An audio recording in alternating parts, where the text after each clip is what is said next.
আমি প্রথম দিন বলছি জামাত ইসলামের চরিত্রের অনেক পরিবর্তন, তারা সুন্দরভাবে আগাচ্ছে।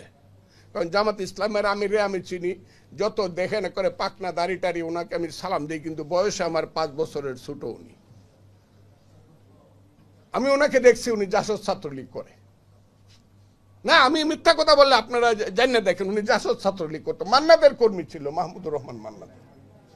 উনি খুব সুন্দর ভালো কথা বলে, আমি মনে করছিলাম এখন বুঝি বাংলাদেশ অপাইব, কিন্তু না।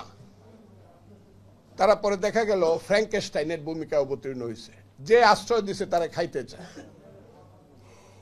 কথাটা খুব ঠিক। 18 সনে যদি বিএনপি যদি দানের শীষ মার্কাটা কার বলেন আপনারা?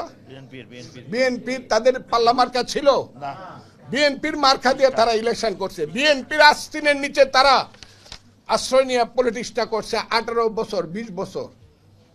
এখন যেন মনে হয় নৌকার দানের শীষ 2 সাপের 1 বিষ নাকি। এটা কারা ছড়ায়? ইউটিউব গুলা কার? 50,000 ইউটিউব আছে জামাত এবং শিবিরের, তারা এগুলো দখল করছে। ব্যাংক তারা দখল করছে, হসপিটাল তারা দখল করছে, প্রতিষ্ঠান তারা দখল করছে। এটা আমি খারাপ মনে করি না। বিশ্ববিদ্যালয় তারা দখল করে ফেলছে, ভাইস চ্যান্সেলর সব। আমি আমার জেলা দিয়ে বলি, আমার জেলায় একটা সিট যদি পায় জামাত, আমি মনে করবো আমার পুনর্জন্ম নিতে হবে। আমি চ্যালেঞ্জ করলাম, আমার কিশোরগঞ্জ জেলার জামাত 10% ভোট পায় দেখা। সুহেল আছে এখানে, কিশোরগঞ্জ 10% ভোট পা। কিন্তু এখন আমার জেলা জামাতের কথা ছাড়া চলে না প্রশাসন।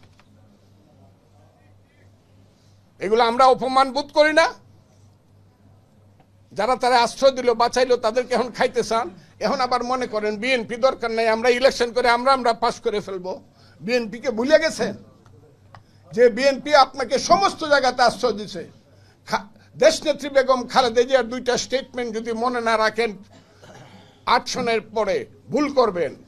জামাতের পক্ষ হইয়া 2টা স্টেটমেন্ট করছিল, আপনারা পড়েন সেই 2টা স্টেটমেন্ট, একটা 12 সনে একটা 13 সনে। তখন উনি বিরোধী দলের নেত্রী ছিলেন, আপনাদেরকে আশ্রয় দেয় নাই। দেশনেত্রী বেগম খালেদা জিয়ার মতো মানুষ পাইবেন, এখন আপনি বলে ফেলবেন 2 সাপের 1 বিষ, নৌকার দানের শীষ। কেন? আমরা একসাথে চললে কি হইতো? আপনারা ভালো হন, মুক্তিযুদ্ধকে স্বীকার করেন, আমরা মুক্তিযুদ্ধকে স্বীকার করব। আপনি ইসলামকে বলেন, আমিও ইসলাম স্বীকার করি, ইসলামী শাসন চান, আমিও চাই, তবে ভোট করে আসেন। কি কথাটা আপনারা মানেন কিনা? ওনারা যদি শরিয়া আইন করতে চায় আমার কোনো আপত্তি নাই।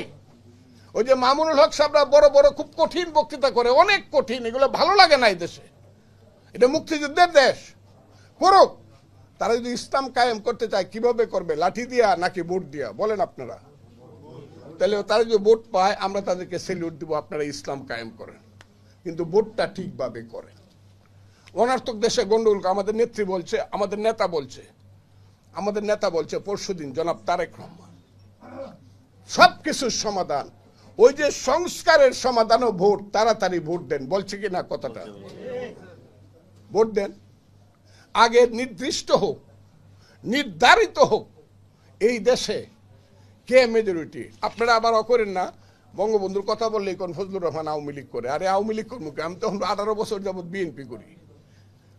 বঙ্গবন্ধু, শেখ মুজিবুর রহমান সবাই যখন ইলেকশনের কথা না করছে, যখন ভাসানী নিয়ে কমিউনিস্ট পার্টির স্লোগান দিছে, তাদের কমিউনিস্ট পার্টি রইল তো ওই হারামজাদা জনগণ, রইল তোদের নির্বাচন, আমরা গেলাম সুন্দরবন। মুরব্বীদের এটা মনে থাকার কথা। তারা ইলেকশন করবে না, ভোটের আগে বাদ চাই। মৌলানা ভাসানীর স্লোগান। শেখ মুজিবুর রহমান বলছে যে না, আমরা আগে ভোট চাই, কারণ আগে নির্ধারণ হোক বাংলার নেতাকে। আমরা ভোট চাই, আগে নির্ধারণ হোক বাংলাদেশের মেজরিটি কে। এইটা কি দেশনেত্রী বেগম খালেদা জিয়া, তারেক রহমান, বিএনপি, নাকি জামাতে ইসলাম বা অন্য কেউ? এইটা আগে নির্ধারিত হোক কারা মেজরিটি।